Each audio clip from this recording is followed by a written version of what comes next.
Ladies and gentlemen, good day and welcome to Narayana Health Q2 FY21 earnings conference call. As a reminder, all participant lines will be in the listen-only mode, and there will be an opportunity for you to ask questions after the presentation concludes. Should you need assistance during the conference call, please signal the operator by pressing star then 0 on your touch-tone phone. Please note that this conference is being recorded. I now hand the conference over to Mr. Debanshu Sarkar from Narayana Health. Thank you, and over to you, sir. Thanks, Lizanne. Good afternoon, all. As you are aware, myself Debanshu, and I run the Investor Relations and Mergers and Acquisition Practices at NH. On behalf of the company, I welcome you all to our Q2 FY21 earnings call.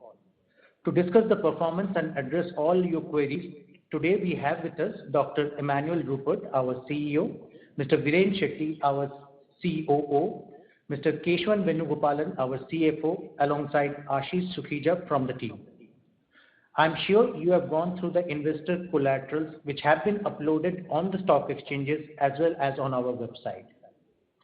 Before we proceed with this call, I would like to remind everyone that the call is being recorded and the transcript of the same shall be made available on our website at a subsequent date. I would also like to remind you that everything that is being said on this call that reflects any outlook for the future or which can be construed as a forward-looking statement must be viewed in conjunction with the uncertainties and the risks that they face. These uncertainties and risks are included but not limited to what we have already mentioned in our prospectus filed with SEBI during our IPO and subsequent annual reports on our website. Post the call, should you have any further queries, do feel free to get in touch with us. With that now, I would like to hand over the call to Dr. Rupert. Good afternoon to all. Having reported operational losses of over INR 860 million in the first quarter, which bore the brunt in terms of the effects of the pandemic, we are pleased to turn in the black at the consolidated level in this quarter at the EBITDA level. While localized lockdowns affected patient footfalls, leading to a rather gradual recovery for most part of the quarter gone by, we are encouraged by the momentum generated in the month of September, with monthly consolidated revenues reaching almost 90% of pre-COVID levels. At a consolidated level, while on a year-on-year basis, the operating revenues degrew by 27% revenues in the quarter gone by, it grew over 50% as compared to the previous quarter, with India business reaching 79% of our pre-COVID levels in the month of September, while Cayman operations achieved its highest ever monthly as well as quarterly revenues. India business reported steady build-up in volumes, achieving 45% occupancy in September vis-a-vis 33% in June, majorly driven by hinterland facilities, and was further strengthened by hospitals at NCR Delhi. Tier 2 facilities at Raipur, Mysore and Shimoga, which were relatively less impacted due to the pandemic, along with Dharamshila Narayana Super Specialty Hospital in Delhi, the Gurugram facility and the Narayana Super Specialty Hospital at Howrah units, on the back of a robust pickup in oncology and neurology business, have recouped the pre-COVID business. That the Delhi NCR facilities have recovered their revenues despite the international business being practically completely shut reinforces Narayana Health's emerging brand recall in the region and gives us a lot of confidence going forward in that crucial market.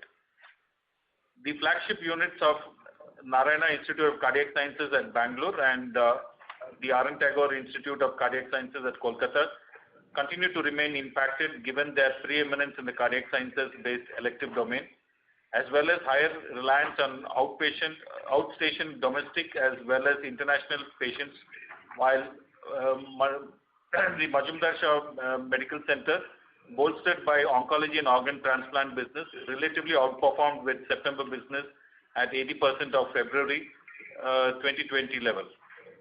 Together, the three flagship facilities, while lagging the others, achieved 65% of the pre-COVID revenues in the month of September as against 49% in June. With travel relaxation for international patients, specifically Bangladesh in our context, coming into play and with improving sentiments on the domestic fronts, we expect these units to stage a faster recovery.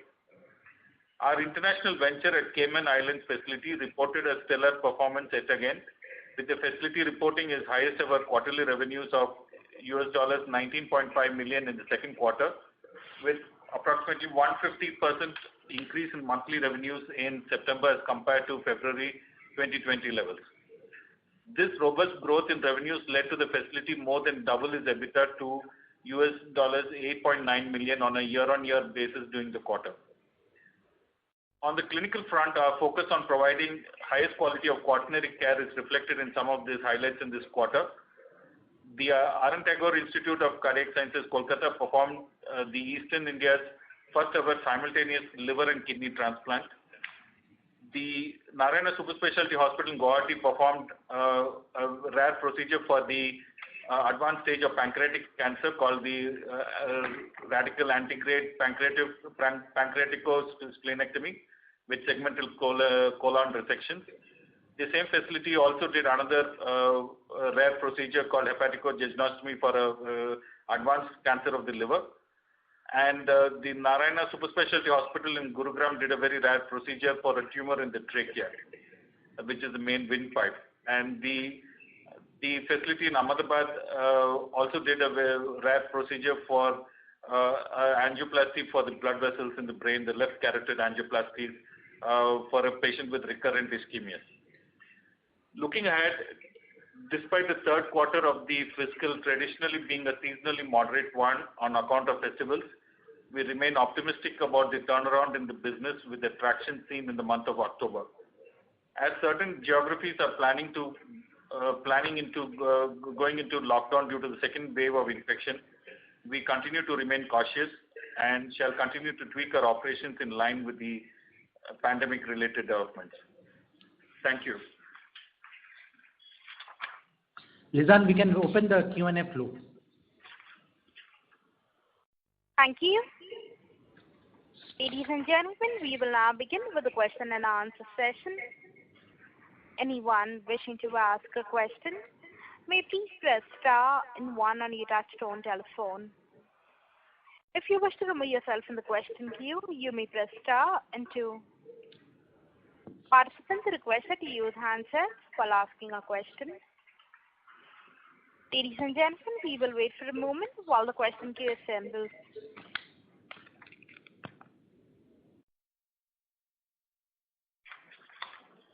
The first question is on the line of Sharan Pillai from Allegro Capital Advisors. Please go ahead.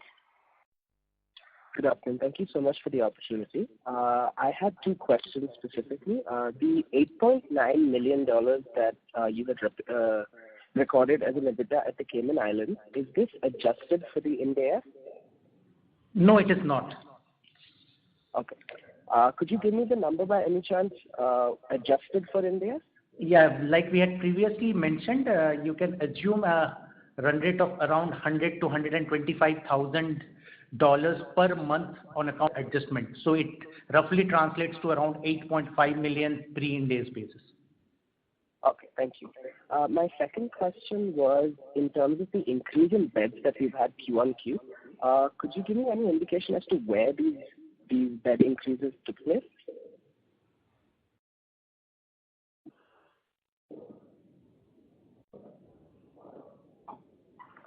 Hello? Yeah, the COVID volumes have been, depending upon the stage of the pandemic in different regions, the COVID has been a major bed occupancy because the ALOS of the COVID patients have been on the higher side. But overall, we've also seen a very good traction in the non-COVID work because both existed simultaneously. So that we have seen a good traction in.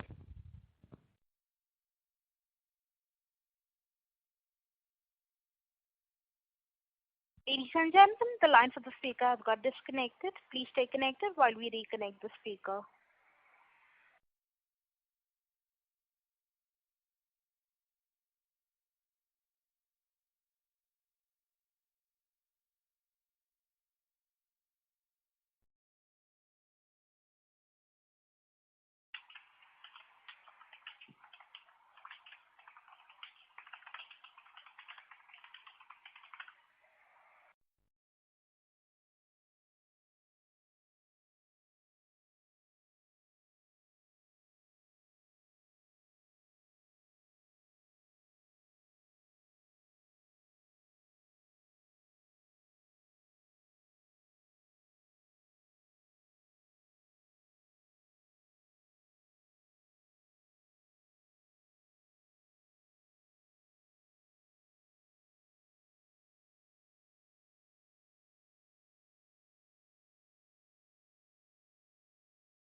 Ladies and gentlemen, thank you for patiently holding. We now have the lines of the speaker reconnected. Over to you, sir.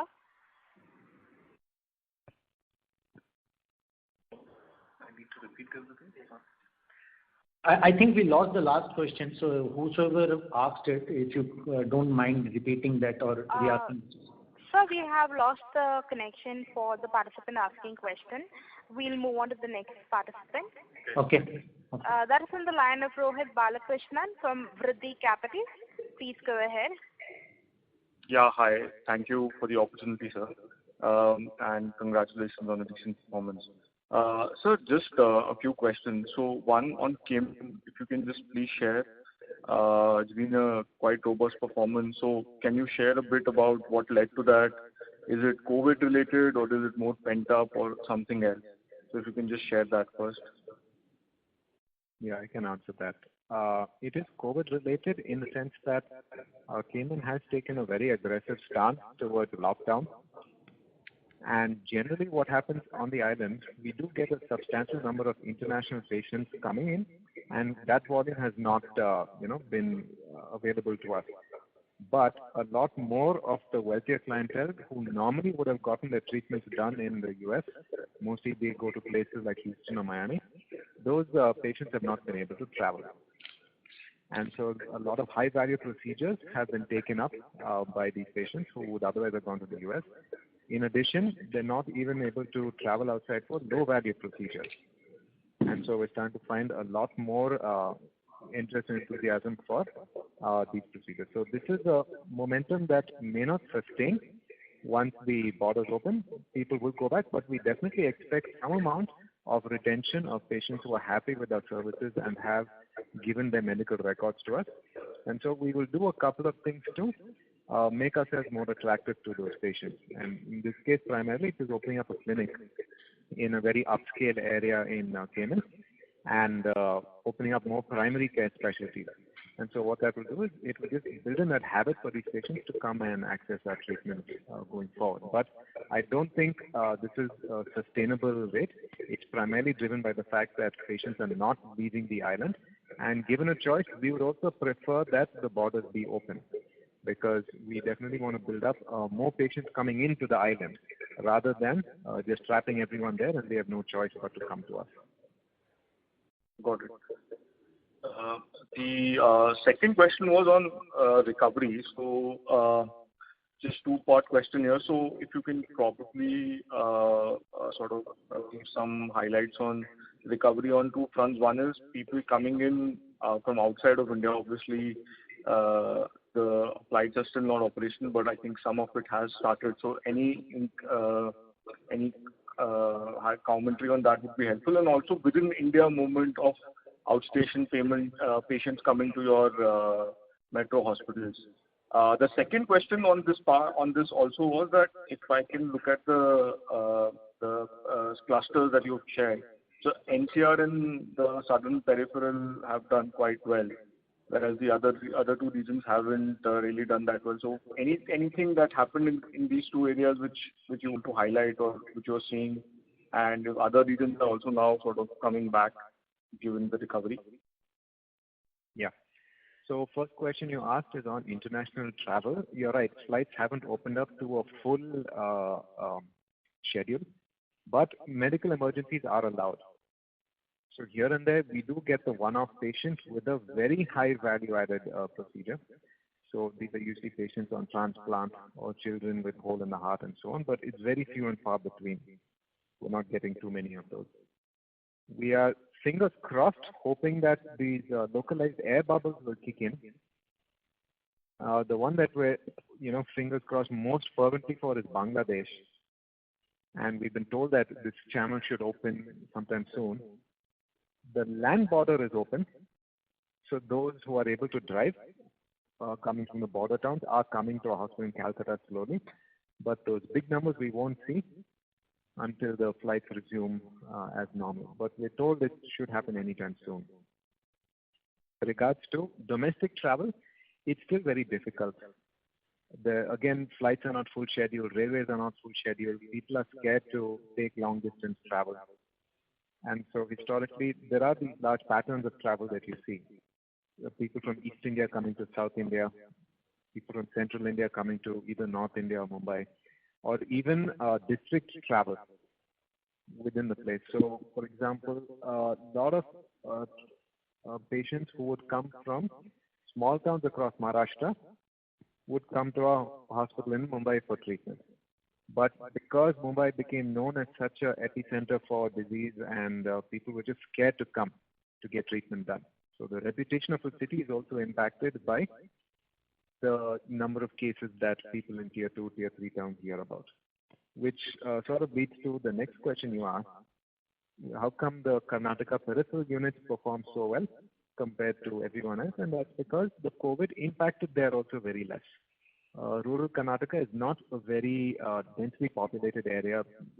It's very spread out, and generally we did not see these major sort of outbreaks. The few outbreaks that we did see was in Bellary, and that is only because we run the hospital of the Jindal, the GSW steel plant, and that entire Bellary outbreak was localized entirely to that steel plant location. So since we were the only hospital there, that was the only hospital in rural India, I would say, that managed to see a huge number of COVID cases. But once it was over, it never really, the COVID never became the sustaining thing, what you see in big cities. Delhi, the performance has been good for a different reason. It's just that it happened very early. The lockdown happened very early. The disease ran through very early. And the numbers dropped, and then people started coming. And what happened is, as Delhi numbers recovered, the numbers in UP, Haryana, all of that started going up. So then early on, people were avoiding Delhi because Delhi was worse, and later on they started coming to Delhi because their place became much worse than Delhi. But I'm not seeing encouraging numbers right now in terms of the slow uptick in case count in Delhi. So that will, wait and watch to see what plays out because of that. I don't think they'll go for another lockdown. But definitely as COVID numbers go up, it's something that again will strangle very quick recovery in Delhi NCR. Got it. Very helpful. If I can squeeze one more question. So if I look at the balance sheet, our receivables are pretty much at the same level as March, despite sort of lower sales in the first half. So just wanted to understand that. Is it because of patient mix, and also is there a risk that one should sort of factor in for some provision in bad debts, etc.? This is Keshav here. I think even while the billing is low, what has happened predominantly, most of the payer establishments have resorted to work in home as a methodology. So as a result, the claims which were available online were processed as quickly as possible, but the old claims still remain what you can call as not processed, and with lot of effort you are able to pursue some of them. So it will take some time for these establishments to come on a full work from office, expect collections on the normal basis. Okay, but there is no risk as such one perceives, right? We don't foresee any risk on the outstanding amounts at this point of time. Okay, all right. I have a couple of more, but I'll join back in the queue. Thank you.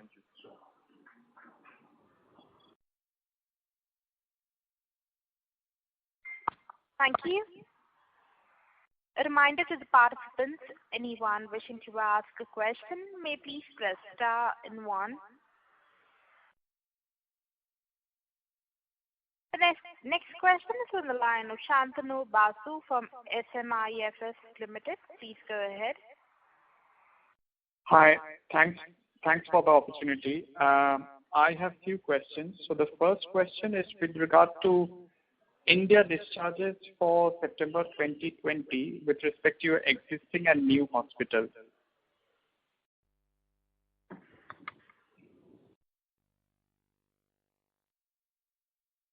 Shall I ask my other questions as well? Sorry, Shantanu, what's your question on that? The India discharges figure for September 2020 for the existing and new hospitals. You want a number? Yes, please. We'll have to touch base separately on that. Okay. And can you please give me the outpatient revenue percentage with respect to your existing and new hospitals? We again don't have that readily available. Rather, we do not actually maintain it in that format. But should you want those details, we can separately touch base and try to address them to the best of our ability. All right. Then my next question is with respect to COVID revenue for Q2. So do you have the discharges figure with respect to COVID and the beds allotted and occupancy and ARPOB for COVID? Yeah, we do have that for the India business. The COVID for revenue for the quarter was around 16% of my total India business, which translated to roughly 20% in terms of the discharges, and 30 odd percentage in terms of the occupancy, given their high length of stay. Okay, 30. I'm sorry, I couldn't get that. 30%. 31% to be precise in terms of the occupied bed days of the total for the quarter. So is it the occupied beds versus the number of beds allocated for COVID? No, it's the occupied bed days for COVID as a percentage of the total occupied bed days in that quarter. Okay. And any idea about the COVID ARPOB? COVID ARPOB were much lower than what the non-COVID ARPOBs were. So at a very broad level, it would be half or even lower. Okay. Thank you. Thanks. Thank you. The next question is from the line of Chirag Patel, an investor. Please go ahead. Hello. Yes, Chirag, please go ahead. I have a question. Like post-corona world or in calendar year 2021, what is our growth strategy plan? Yeah. Even prior to coronavirus, this company was on a consolidation mode, and 2020 and 2021 was a phase where we were going to focus on getting the profitability for the new hospital that we opened, while doing few things in existing setup. So we had capacity expansion going on in Raipur. There was capacity expansion we had planned in Mysore and Delhi, as well as in Howrah. Those got delayed a bit, but it's definitely something we will take up maybe early 2020. This is just adding 20, 30, 50 beds to these hospitals, which can really benefit from additional capacity. In addition, there is some medical equipment that we'll be upgrading, getting to the newer technologies, changing the software across the entire group. Those are the sort of things we were looking at. Here and there were some expansion opportunities for the inorganic route that we were exploring earlier. We continue to be open to those, but ultimately the valuation needs to make sense. The synergies would have to make sense, and so it's something as and when we have more concrete data on, we'll disclose, but nothing really at this point. Okay. So all this bed addition and all are brownfield or greenfield? Brownfield. Brownfield. Okay. And what is capex outlay for same? Devanshu? Capex outlay for this. Chirag, we have previously outlined all these numbers in few of our earlier calls. So all this put together is not a very high capex, I mean, to the extent of around 50 to 100 odd crores number that we were looking at previously. Okay, got it. And on technology integration, you spoke something like that. Can you elaborate in detail what is it? Chirag, yeah, there's a lot of disturbance at your end, Chirag. I mean, we are just not able to get through what you are trying to ask. Technological integration, you said that you are planning to install some IT infra related to that. So what exactly, can you throw some light on it? Yeah. So the two kinds, one is the medical technology, and that is basically upgrading the software or the hardware of the medical devices that we have across the unit. This is usually equipment that we have, the large equipment, has a 7-year technology life cycle. After that, you have to upgrade it to the next version, and that is something we are undertaking. The other one is on the software side, the Hospital Management Information System, or HIS, what it's called.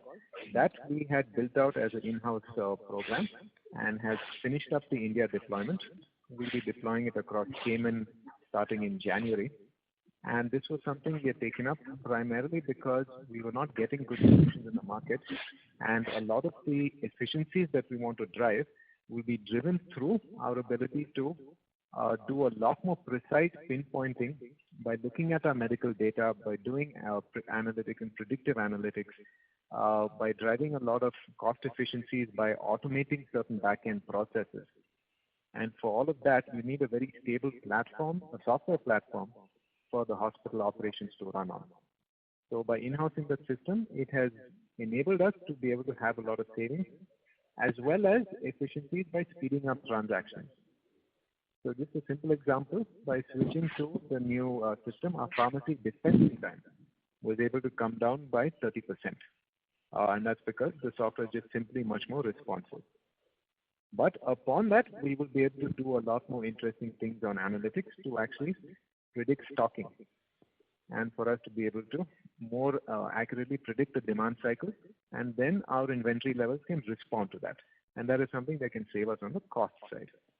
So these are the small little improvements and tweaks that we want to run on the operations side, which is very possible now that we have a very good software to do that. Okay. So all this IT related CapEx will also be a part of this earlier outlay of 50 to 100 crore, or other than that? No, this is separate. The 50 to 100 crores was specifically towards the brownfield expansion projects that Viren mentioned. These are all separate to that. Any figure on it, like how much will it cost, or? Just generally on the software development, okay, so IT spend for us is 1.5% of revenues generally. That's the rate what we're seeing. In addition to the software development, we spend anywhere from 18 to 22 crores every year on the application cost, manpower cost, server cost, all of that. But that is a number that is going to increase the more we start becoming more technologically enabled. Okay. Thank you, sir. Thank you. Ladies and gentlemen, in order to ensure that the management is able to address questions from all participants in this conference, we request you to limit your questions to 2 per participant only. If time permits, you can come back in the question queue for a follow-up question. The next question is from the line of Charulata Gedani from Dalal & Broacha. Please go ahead. Yeah, my question pertains to the purchase of consumables during the quarter.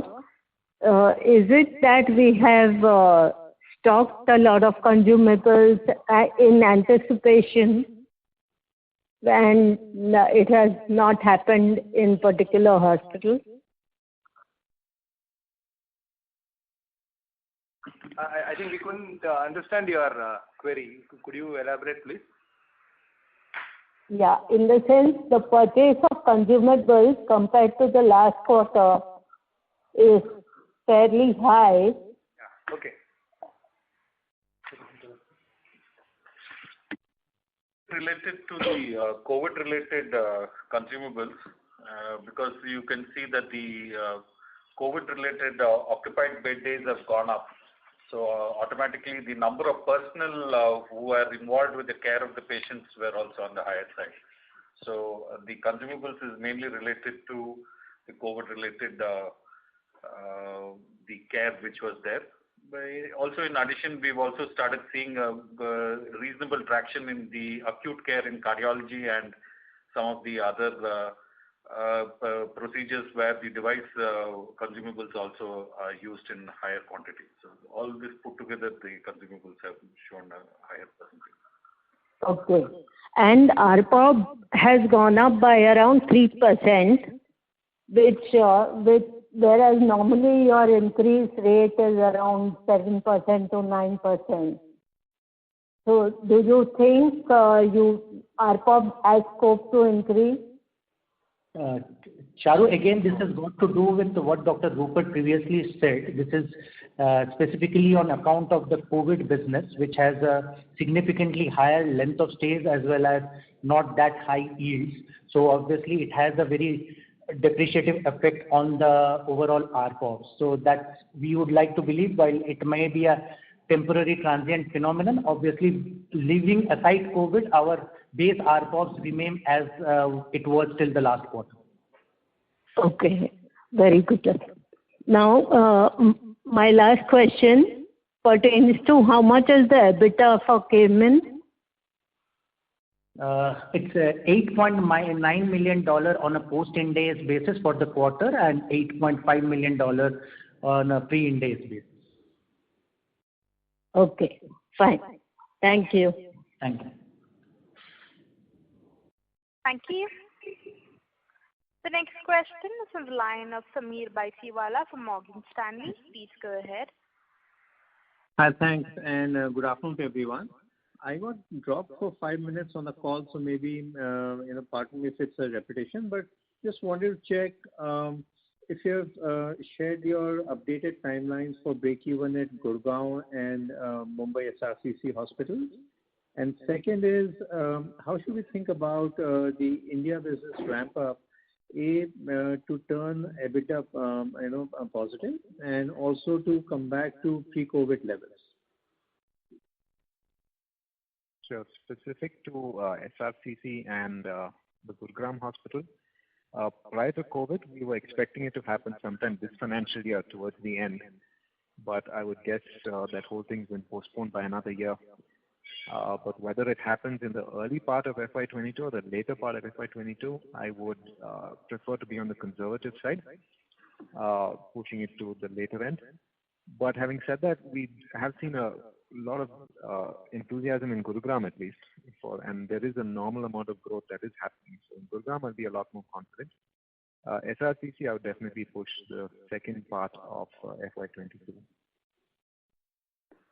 As for the remaining hospital performance, I would say Q4 is when we expect to reach normal operation, assuming, of course, that the COVID counts continue to decline and no amount of lockdown and some amount of vaccine, not full vaccine, but at least some amount of vaccine starts to get rolled out. Okay, great, thanks.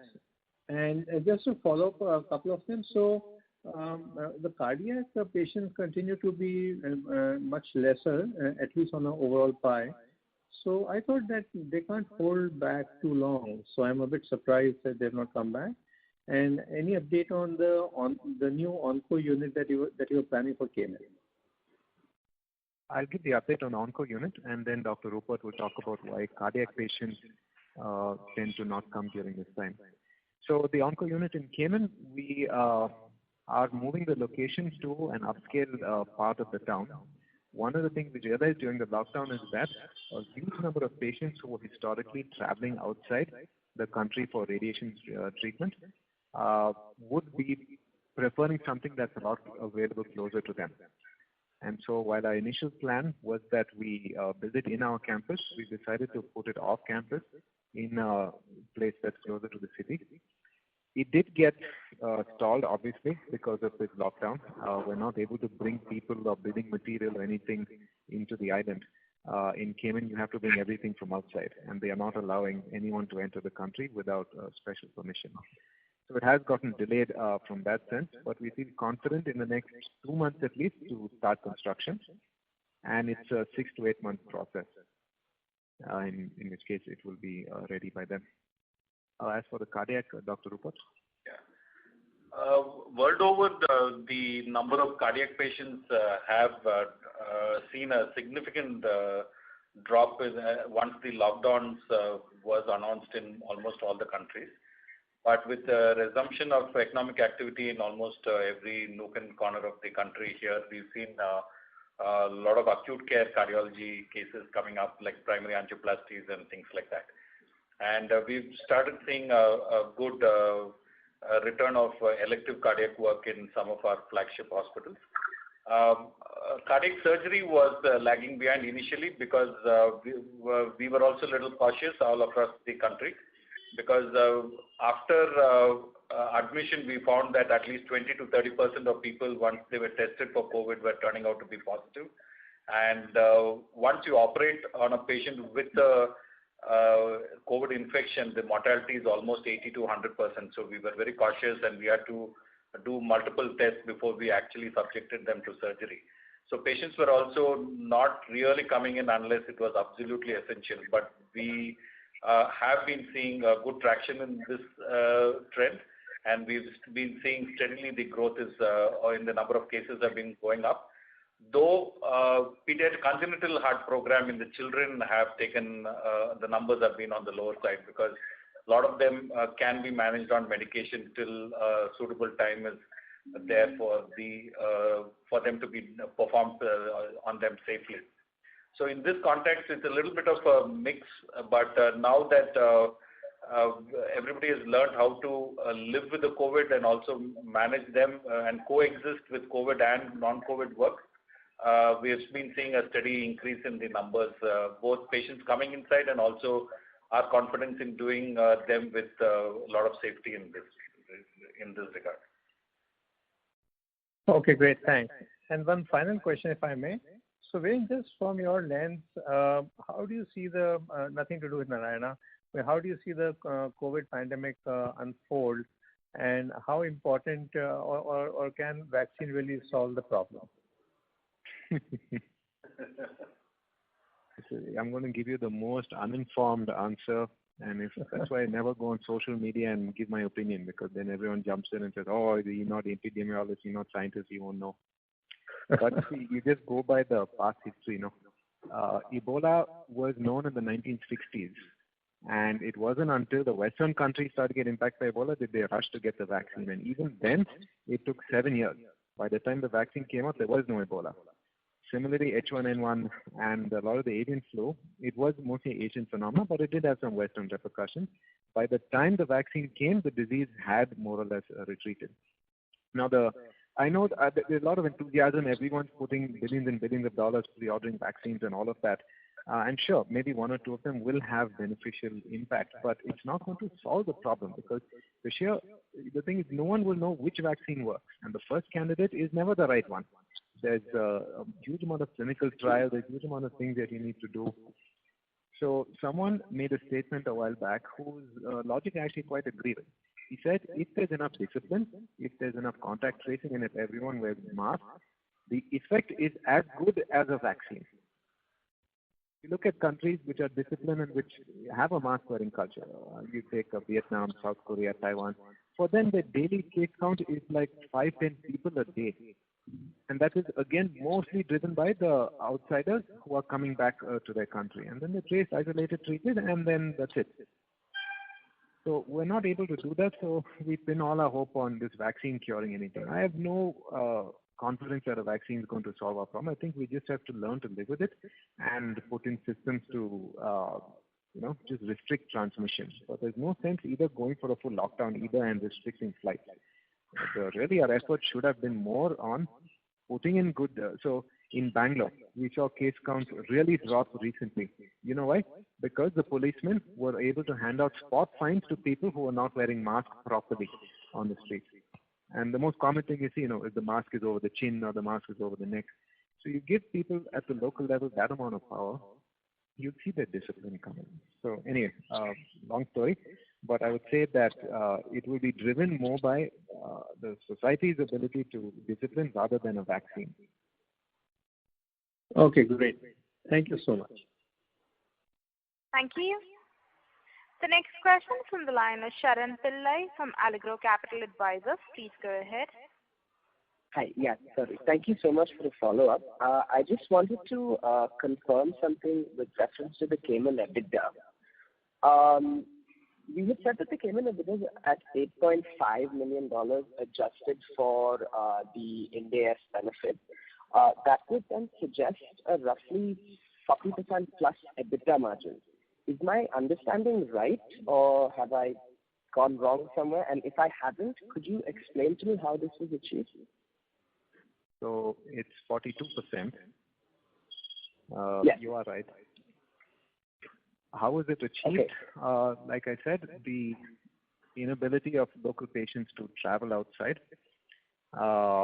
We rejigged a bit the doctor's salaries in response to the pandemic, moved it to be more variable. And so that ought to benefit because you're able to align a lot more of the doctor behavior with the outcome.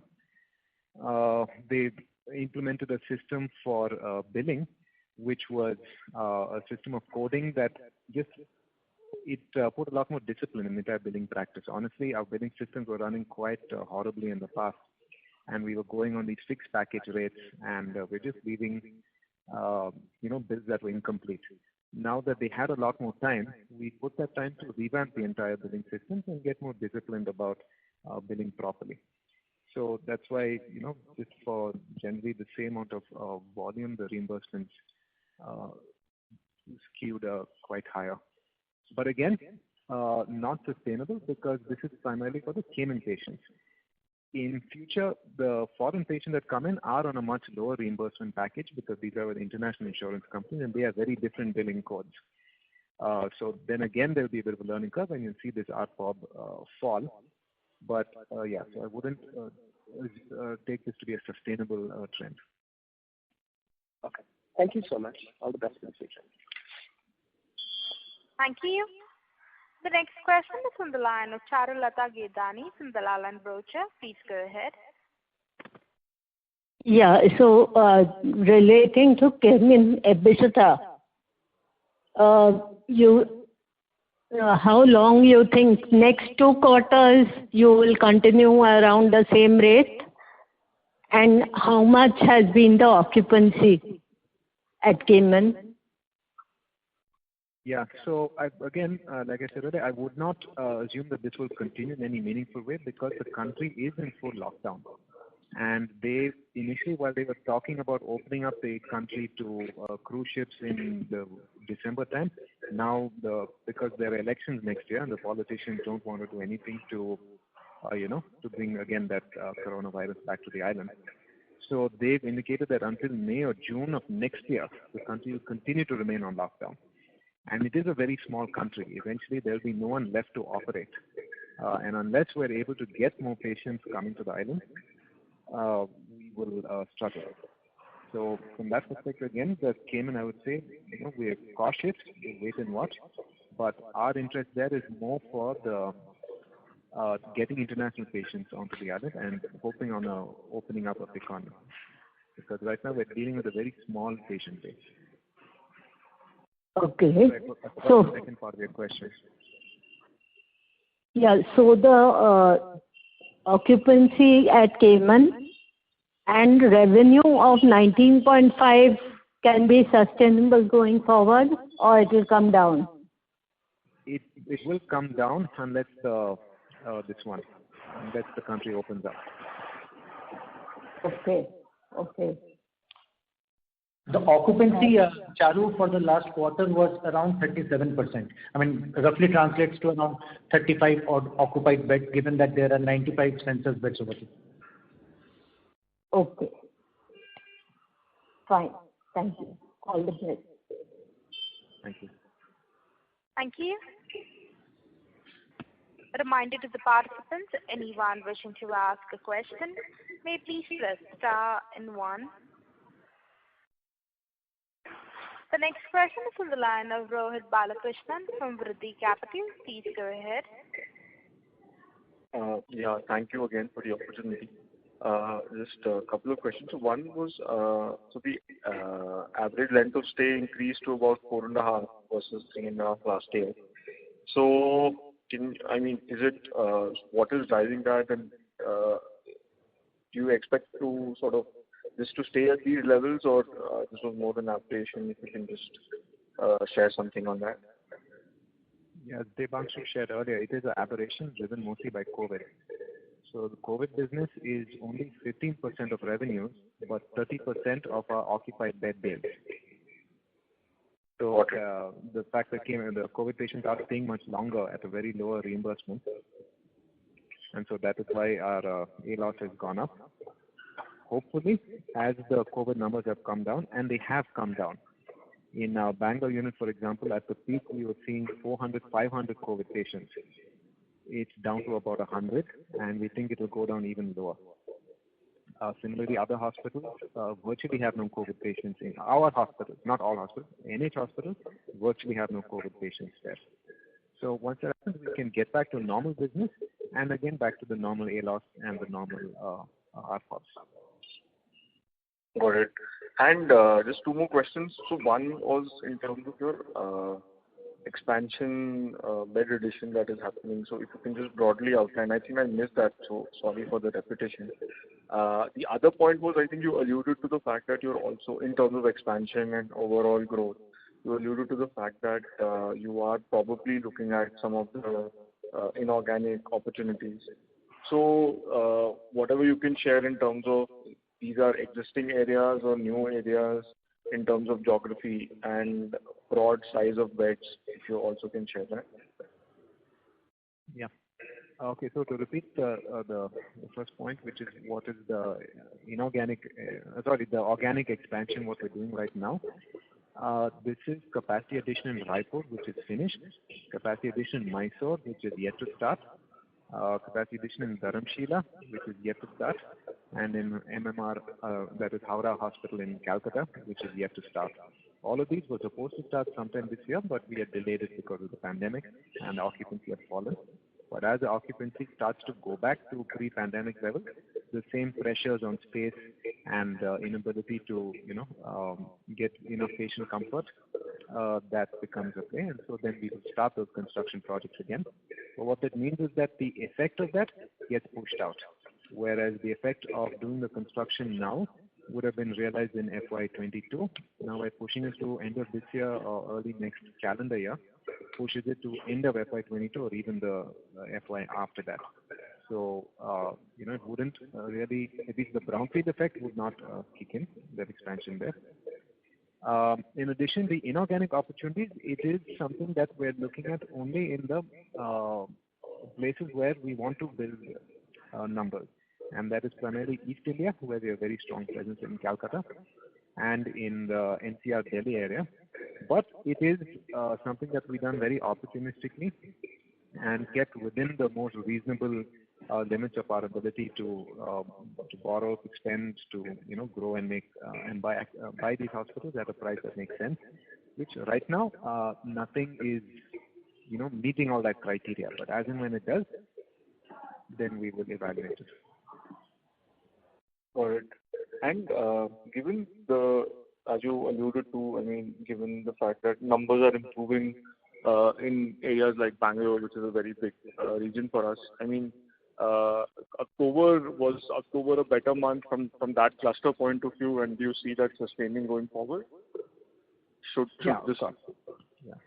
Across the board, October was a better month. For nearly all our hospitals, barring Jammu. Got it. Thanks very much for answering all the questions. All the very best. Thank you. The next question is from the line of Vivek Agarwal from Citigroup. Please go ahead. Yeah, thank you for the opportunity. That's a bit longer term question. So let's say in fiscal 23, hypothetically, we are out of the pandemic, then what kind of the EBITDA margin we can achieve? Devanshu, you want to give your favorite answer? We refrain ourselves from giving any guidance on these. You have seen what we have been able to achieve during the pre-COVID times, at least till good part of February last year. Building upon those and given the uncertainties currently surrounding our business, we don't know what will be the timeline and the pace of recovery thereafter. But leaving those aside, obviously you need to build upon where we were, let's say till mid-February or end of February, till about, that is around 8 months back from now. And with the improving traction that you see in some of our hospitals, specifically what Viren mentioned, the NCR units and a few of our other peripheral units, obviously you can possibly work out the numbers given that we refrain ourselves from giving any margin guidance so far. Yes, thank you. That answers my question. Thank you. The next question is from the line of Chirag Patel, an investor. Please go ahead. Hello. I want to know regarding our strategy with respect to overseas market other than Cayman Island and Bangladesh. Yeah. The area that we are most concentrating on is the larger Caribbean region. We have opportunities for doing consulting projects for our doctors to go and visit and do cases in different Caribbean islands. So those are the things that we would be looking at. And yeah, that is something now, especially given that most of those countries have gone through quite a bad pandemic and their economies are in tough shape. The single biggest line item for a lot of those businesses is the healthcare costs for their citizens. And so definitely we see great opportunity across the Caribbean area, both the English-speaking Caribbean as well as the French part of the Caribbean. Bangladesh is because it is our largest market, overseas market, and because we had an opportunity to run a heart center there. So we will definitely be keeping a close eye in Bangladesh. But for the near term, nothing really to report. Okay. Do we feel any opportunity or area, particularly in diagnostic space, like what these digital labs are doing currently? So there's two kinds. One is the B2B space, where you build these very large central reference laboratories. The second one is the consumer facing, which is more the Practo 1MD space. On the B2B space, we had considered, given that we have such a large presence, and we thought we could have a difference there, but at the time we felt it was a very crowded space, and our hospitals themselves weren't able to cope with the demand that we had. And the other one is this business is driven a lot by kickbacks by lab companies to the medical practitioners, and that was not something we're very comfortable with doing. So we stayed away from the B2B space. On the consumer-facing side, more than on diagnostics, we have made a significant effort in upgrading our technology for online consultations and for appointment scheduling. And that is something for NH patients we're going to offer as a service to do the home sample collection, the pickup, the laboratory delivery, pharma delivery, and so on. Not something as a consumer-facing thing, but something that our own patients can avail rather than waiting in line in the hospital. We can do it with them as per their convenience.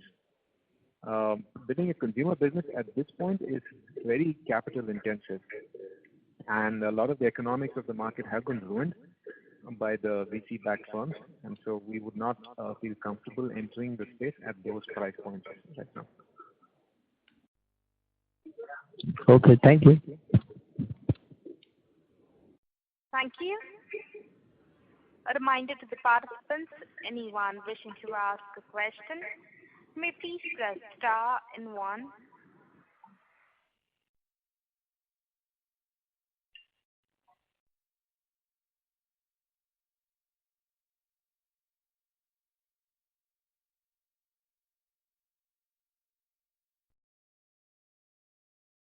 Participants, if you wish to ask a question, you may please press star and 1.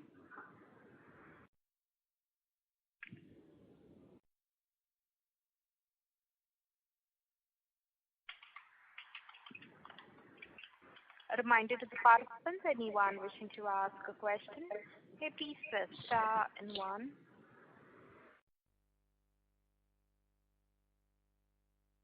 As there are no further questions, I now hand the conference over to Mr. Debanshu Sarkar for his closing comments. Thanks everyone for your active participation. We look forward to such further interactive sessions with you guys in future as well. As we have not possibly be able to handle all the queries that you have asked us, feel free to touch base with us offline and we'll try to address it to the best of our ability. Thanks once again. Thank you. Ladies and gentlemen, on behalf of Narayana Health, that concludes this conference. Thank you for joining us, and you may now disconnect your lines. Thank you.